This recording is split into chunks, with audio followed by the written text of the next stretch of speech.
Mimi kama kijana wenyu niko na maneno machache zaidi. Na jambo la kwanza, tunasema ya kwamba disloyalty to Raila Amolo Odinga is loyalty to Satan. Therefore, as a youth leader, when you are seated here, the first rule, Baba is always right. Second rule, Baba is never wrong. Third rule, if rule number 2 fails to apply, refer to rule number 1. Vijana ria, vijana tilim. Jambo nyingine, the youth must never be used, must never be misused, and must never be abused by the wheelbarrow politics.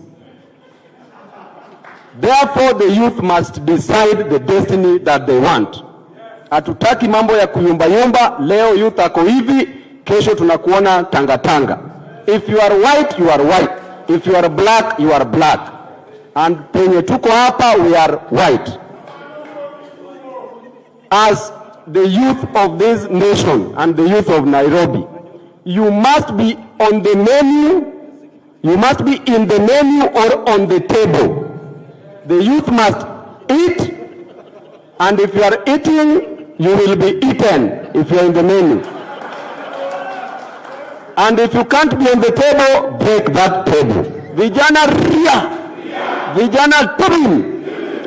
Fidel Castro was a president as a youth. Thomas Sankara was a president as a youth. Muammar Gaddafi was a president as a youth.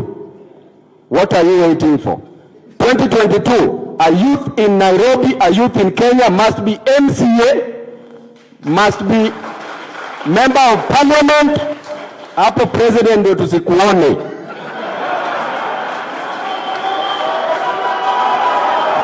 Vijana team.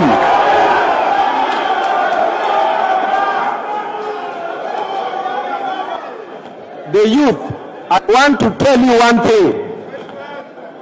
Ruto has been talking about dynasties. Today, I want to tell you about dynasties as a mathematician. And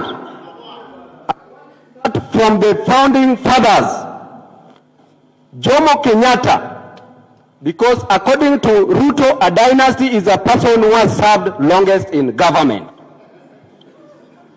Jomo Kenyatta served for 12 years, served for 15 years.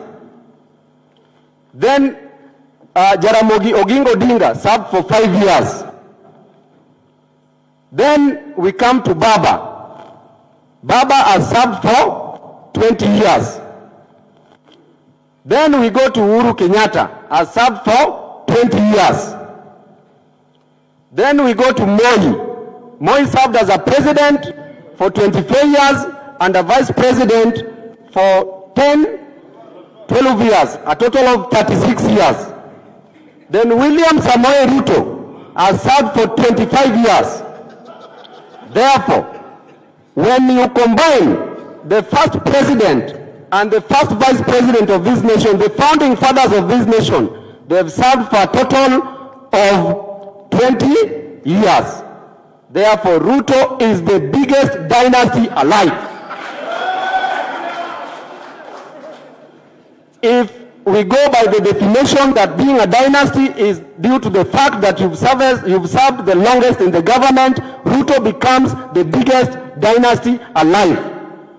Then, if you take the number of years that Jaramogi served, which are 5 years, and that Baba served, which are 20 years, that is when they are equivalent to Ruto's 25 years. So who is the biggest dynasty alive? Now, I want to tell you that Ruto is the biggest dynasty alive, and Ruto is the most competent leader alive. Ruto joined YK 92. Between 1992 and 1997, when he was in the system, that is the time that Kenya experienced economic breakdown, the biggest. Then, between 2002 and 2007, Ruto was in opposition, which he was doing better in that opposition. Then, between 2007 and 2013, Ruto was made a minister for agriculture, and he was dismissed for corruption and incompetency. Then, in 2013 to 2017, which will end in 2022, we've experienced the greatest rate of corruption ever since Kenya was born. And Ruto has been in that system.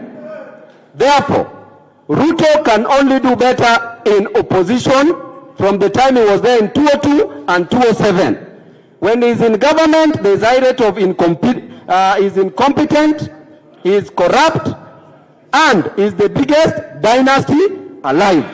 Therefore, Baba, I want to tell you, with my mouth neighboring my nose, that number one, you are with Kenyans. You have the numbers.